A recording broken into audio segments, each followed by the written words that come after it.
Aku menghiraukannya karena aku sudah mulai mengantuk dan aku kira itu adalah istriku yang ingin ke kamar mandi lagi.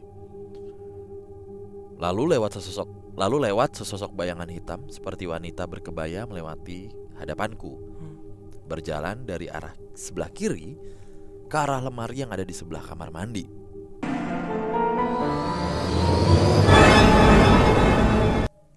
Dor. Ya, Ramdhani wes talu. Gini. Ya kan siapa tahu gue pakai B15. B berapa tuh yang dua tuh? 17 B15 bener. B15 kan? B15. Yang Ini kan tombolnya kan maksudnya. Iya. B15. Iya. Kalau revolvernya kita kurang paham. Iya. Kurang inget ya. Ini main apa? Counter Strike. B15. Dual elite. Bener 15 enggak tuh? Bener, B15. 14 kan Eagle. Ya, yang selalu jagoan tuh. 7 peluru. Iya. Tadi mau ngomong apa, Bro? Oh, bisa Ramdhani dodor ya. Iya. Oke, jangan lupa teman Kliwon untuk kita ngabuburor. Dipersiapkan saja di Instagram podcast Malam Kliwon. Yang belum follow silahkan follow juga ya. Dipantau pokoknya. Dan kita ngingetin lagi buat yang pengen punya merchandise-nya PMK, belinya di mana? Masih ada aja yang DM sampai hari ini ke IG-nya PMK, ke IG gua. Belinya di mana? Padahal di link description udah ada. Silakan langsung diklik ya. Ntar kalian langsung lompat ke page Tokopedia Pasar Malam Kliwon. Nah, itu dia. Dah, gitu. Ada lagi yang mau diinfokan? Apa ya? Udahlah.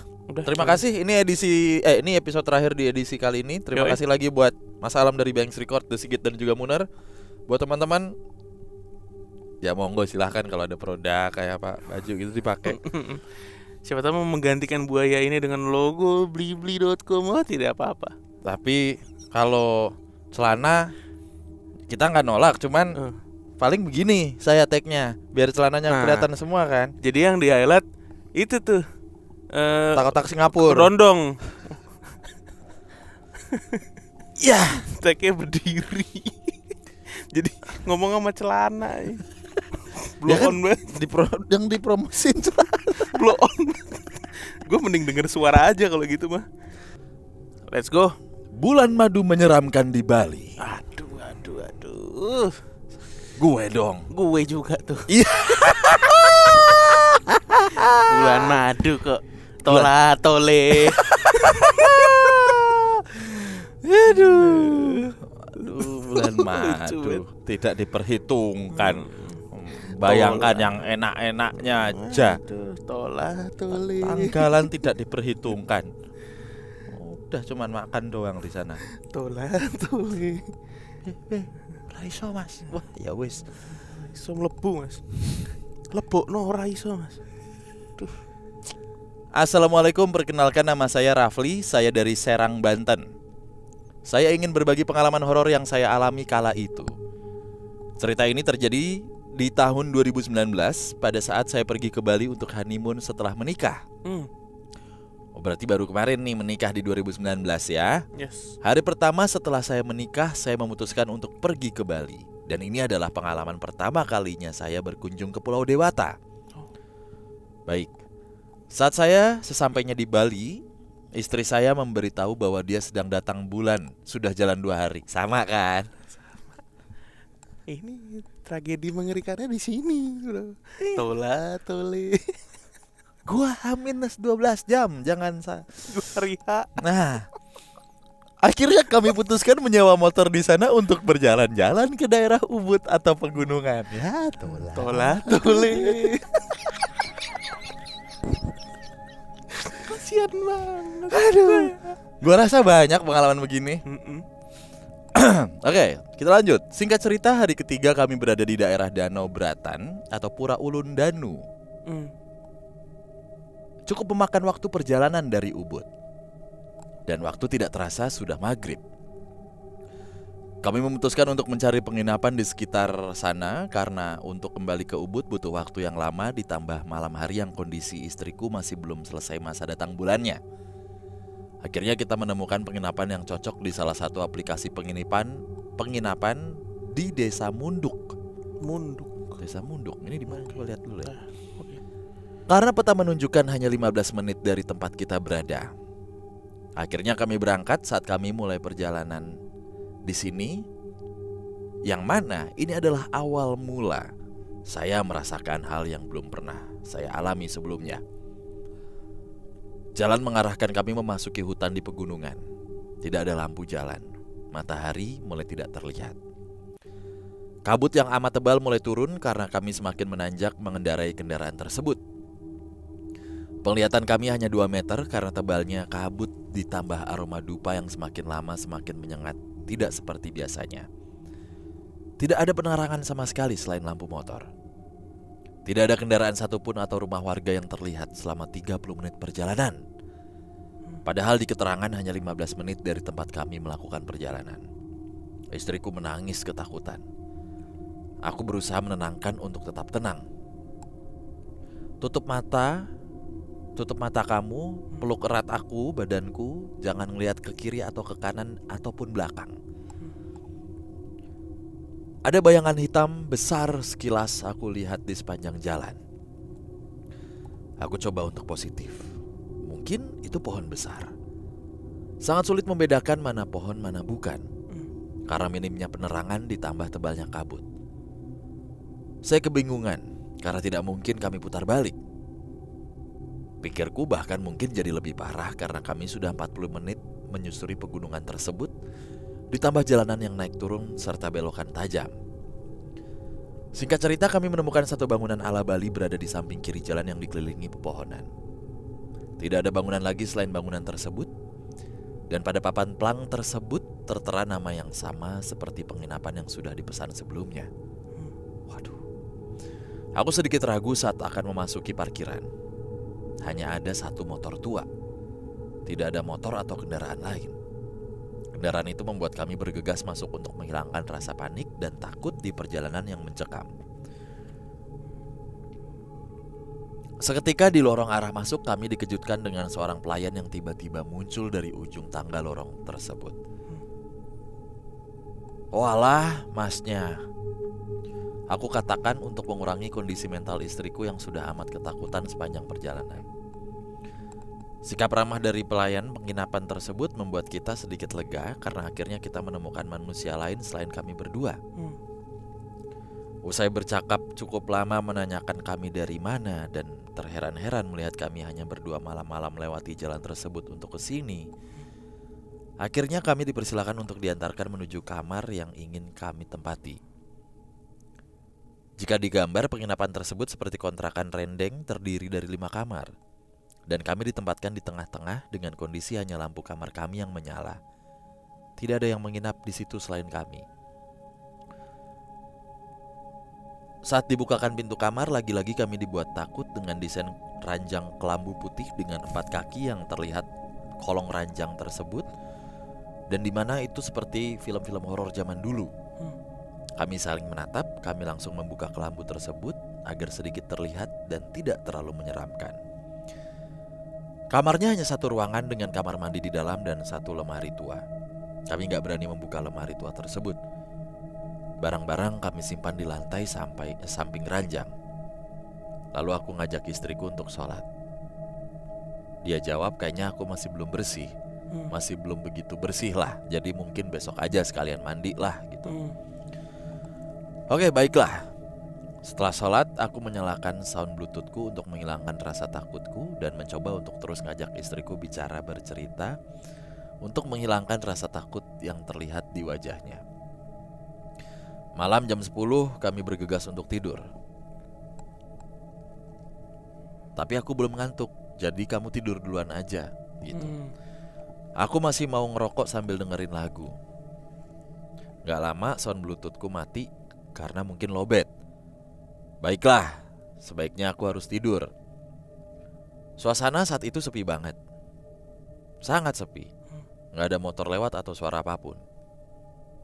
Tiba-tiba aku mendengar suara seperti orang melangkah di samping kamarku. Melangkah pelan tidak seperti orang jalan pada umumnya. Sebisa mungkin aku berpikir positif, mungkin itu tamu baru masuk. Mungkin saat masuk tadi tidak terdengar karena sound Bluetoothku masih menyala. Tidak lama setelah suara langkah sudah tidak lagi terdengar, suara daun yang tergesek seperti orang yang sedang berjalan melewati pohon tepat di belakang kamarku terdengar dari lubang angin di belakang atas ranjangku. Mungkin kucing atau pelayan tadi sedang ke belakang untuk mengambil sesuatu. Tepat jam 12:30 pagi aku melihat jam dinding yang ada di depan mata istriku. Di depan mataku, dan istriku terbangun meminta untuk ke kamar mandi di sebelah kanan. Jika aku gambarkan, aku tidur di sebelah kiri yang masih ada celah sedikit di sebelah kiriku karena ada meja kecil untuk naruh barang. Oke. Di sebelah kanan itu istriku tidur. Jadi kamar mandi itu hanya beberapa langkah ke kanan dari tempat tidur istriku. Oh ya, biasanya seperti itu ya. Ya, tipikal room-room di hotel sebenarnya. Seperti itu kira-kira gambarnya. Gak lama setelah istriku bergegas ke kamar mandi, aku lanjutin tidurku. Saat ingin tertidur, di sebelah kiriku terdengar suara pakaian yang tergesek seperti seseorang yang sedang berdiri dari duduknya. Kayak gesekan baju gitu. Aku menghiraukannya karena aku sudah mulai mengantuk, dan aku kira itu adalah istriku yang ingin ke kamar mandi lagi. Lalu lewat sesosok bayangan hitam seperti wanita berkebaya melewati hadapanku, berjalan dari arah sebelah kiri ke arah lemari yang ada di sebelah kamar mandi, tepatnya di sebelah kanan. Aku sedikit terheran, perasaan istriku gak pakai baju kayak gitu, dengan rambut seperti memakai konde. Aku baru tersadar setelah aku lihat istriku tidur di sebelah kanan. Astagfirullah. Lalu siapa tadi yang lewat dari sebelah kiri melewati hadapanku? Dan suara gesekan baju di sebelah kiriku. Semua bulu kuduk merinding. Itu adalah perasaan takut yang aku alami semasa hidupku. Perasaan yang sangat amat takut.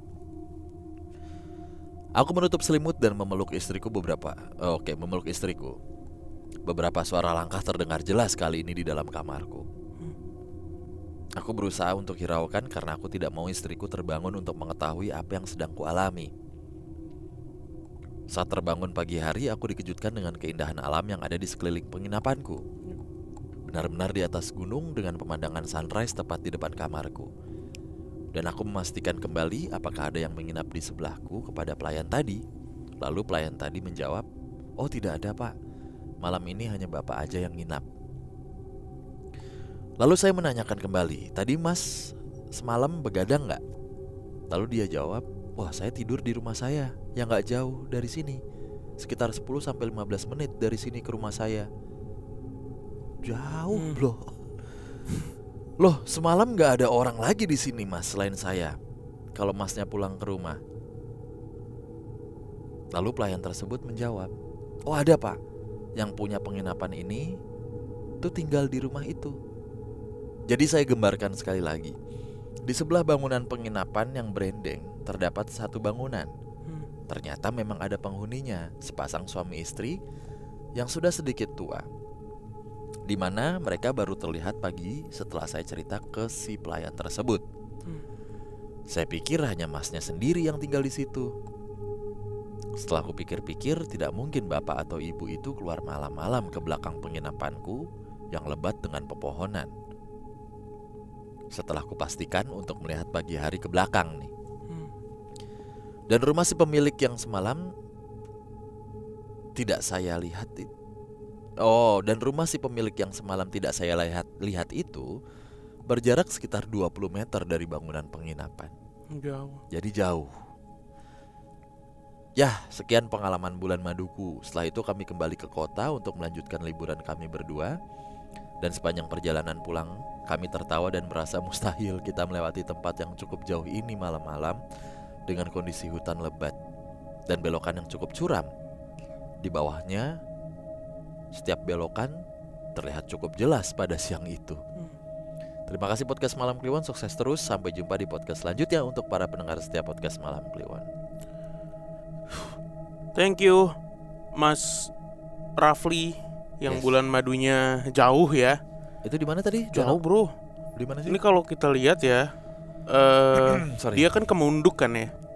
Munduk itu masuknya ke Buleleng. Tapi kan kalau Buleleng di atas banget gitu ya.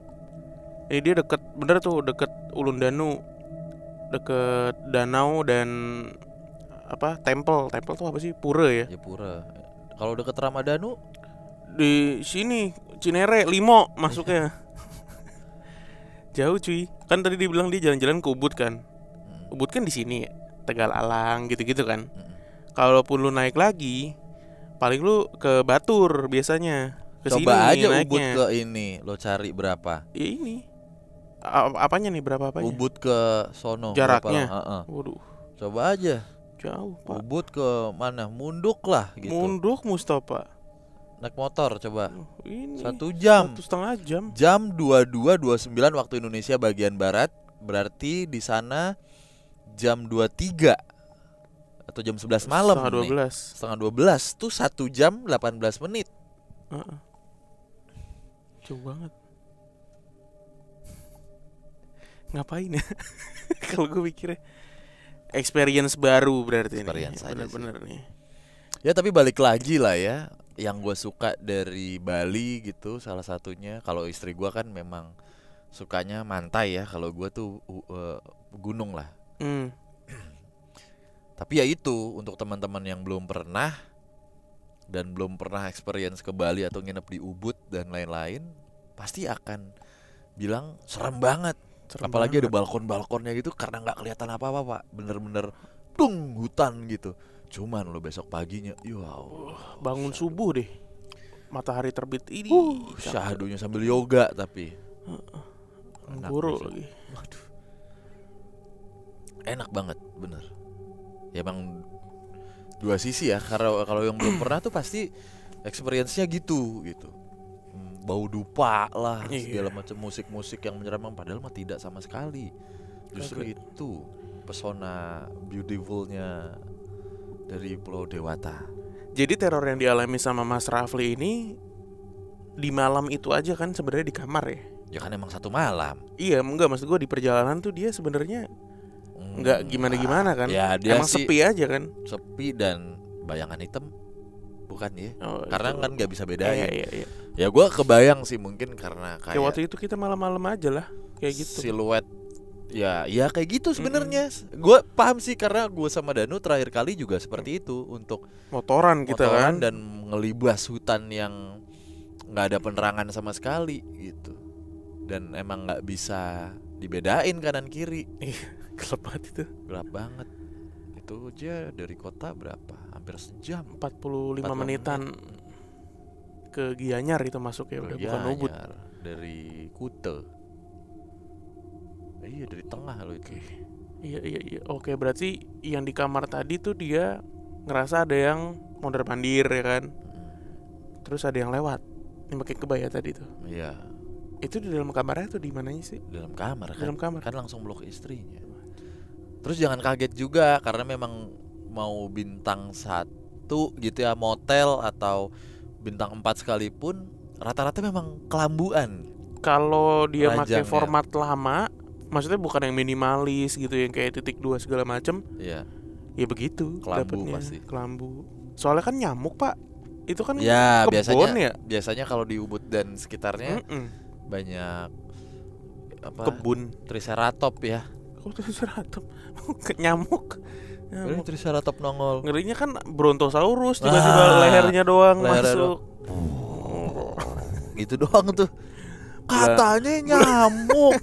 Kenapa pala Bronto? Ini Bronto. Sama triceratop. Triceratop megar itu. Iya, bukan triceratop tuh yang kayak badak. Kayak badak yang ada. Iya, ada ininya kan. Iya, megar kan. Gitu. Kagak makan daging sih di Ubud. Kita kan mau experience baru, Pak. Ini kalau misalnya adanya triceratop kelambu buat apa, Bapak? Kecuali kelambunya nyetrum. Bibir triceratop petak gitu tuh. Ada triceratop nangkalnya pakai kelambu. si berpengaruh anjing. Si ngaruh. Kebon sih, cuman bukan Jurassic Park juga ini. tiba-tiba pagi-pagi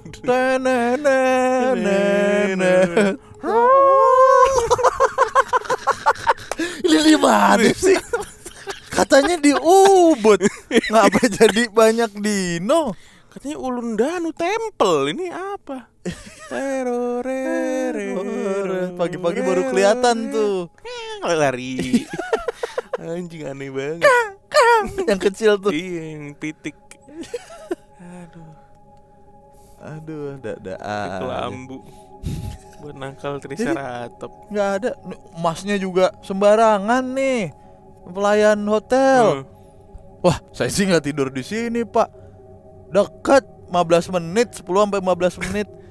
Kalau 10 sampai 15 menit kejadiannya di Kalisari nih.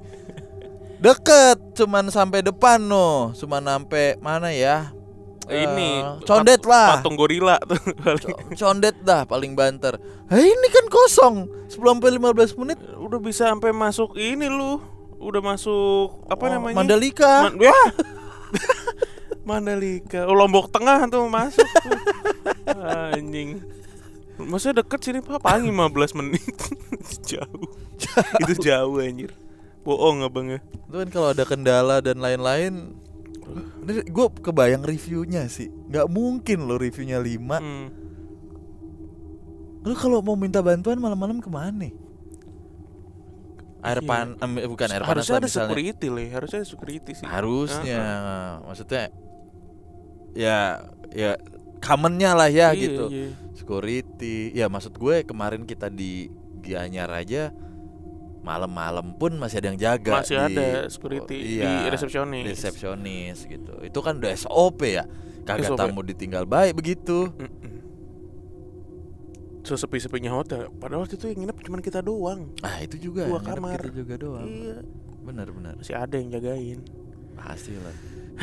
Ayo wes. Yaudah. Ya. Terima kasih Mas Rafli udah berbagi pengalaman di kita. Semoga nggak ada lagi ya pengalaman-pengalaman nginep di tempat lain. Udah ketemu setan, kagak bisa ngapain ya. Tola. Tapi besok pagi kan bersih kan. Besok pagi kan mantap. Bisa Ya. melihat triceratop sambil di kebun apel. bersukaria. Oke, siap. Terima kasih. Bye bye.